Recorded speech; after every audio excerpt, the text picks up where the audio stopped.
A riqueza, usada de forma egoísta, pode nos levar à condenação. Meditemos a palavra de Deus desse 26º domingo do tempo comum.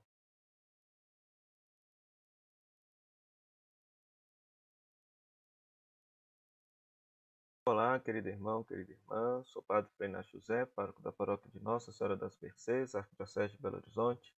Seja bem-vindo ao nosso programa Pão da Palavra, seja bem-vindo ao nosso canal Palavra de Redenção, no qual nós vamos meditar a palavra de Deus proclamada neste domingo. Já vai deixando o seu like, fazendo o seu comentário e compartilhando esse vídeo com todas as pessoas que gostam de meditar a palavra de Deus. Ao celebrarmos o 26º domingo do tempo comum, a palavra de Deus nos apresenta Amós capítulo 6, versículo 1 a 7, primeira carta de Timóteo capítulo 6, versículo 11 a 16 e Lucas capítulo 16, versículo 19 a 31. Como sempre, a palavra de Deus nos apresenta sempre dois grandes temas para a nossa reflexão. O primeiro grande tema é o tema do acúmulo de riqueza, que aparece na primeira leitura em Amós e Lucas, capítulo 16. Na primeira leitura, Amós, capítulo 6, o profeta desfere uma profecia mortal contra os ricos de Samaria.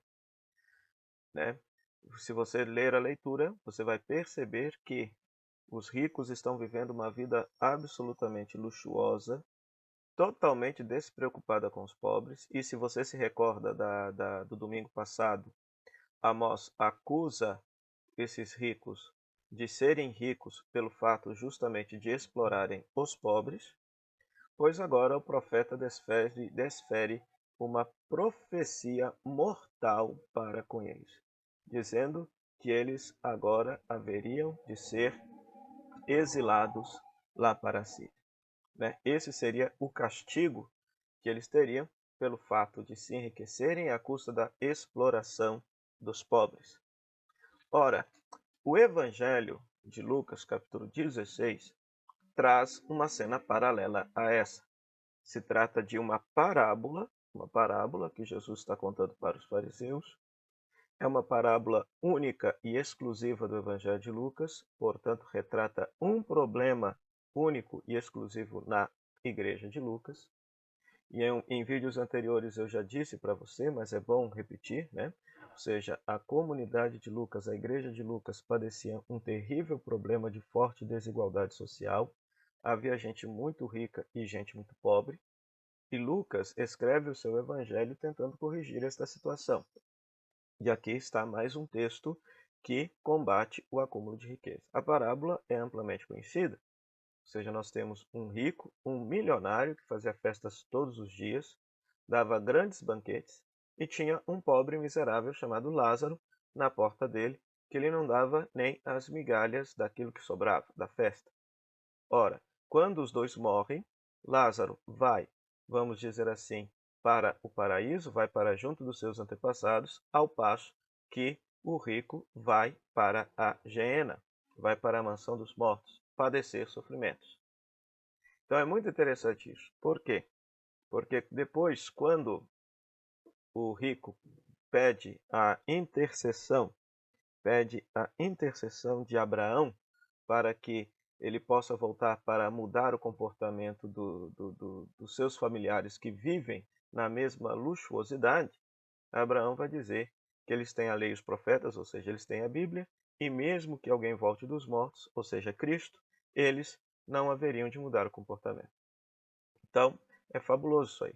Quando uma pessoa é apegada a tamanha riqueza, nem Cristo ressuscitado é capaz de mudar o coração daquela pessoa, Então, é uma parábola que nos chama a atenção para o perigo da riqueza. Da mesma forma como os ricos lá de Samaria estavam vivendo uma espécie de bolha, da bolha do luxo, do conforto, e eles não olhavam para os mais necessitados, este rico da parábola também estava na sua bolha de conforto, sem olhar para a miséria daquele que estava na porta da casa dele, e por isso ele perde a vida eterna. Essa mensagem é plenamente atual. Nosso Brasil vive uma forte desigualdade social, e nós, no mundo da virtualidade, no mundo das redes sociais, podemos constituir as nossas bolhas, que de certa maneira nos fecham os olhos para perceber a dor e o sofrimento dos outros, mas que esta parábola nos sirva de exemplo, que essa palavra nos exorte a uma mudança de vida, a uma mudança comportamental. A uma mudança comportamental. Este abismo que é intransponível entre Geena e o paraíso na parábola, este abismo já era estabelecido desde a vida, quando aquele rico insensível não olhava para a miséria do pobre. Depois, a segunda leitura, nós vamos ter um outro tema, que é o tema justamente da vida cristã que quem conduz a comunidade deve ter, né? Então, ele está escrevendo esta carta para Timóteo, que é um presbítero da comunidade cristã, está exortando a que ele possa fugir daquilo que não presta, daquilo que é mal, daquilo que é perverso, que ele possa dar um bom testemunho diante da comunidade, pois quando o Senhor Jesus voltar, ele lhe será cobrado de tudo isso. Afinal de contas, ele professou a fé diante da igreja, professou a fé e assumiu o compromisso de cuidar da comunidade cristã.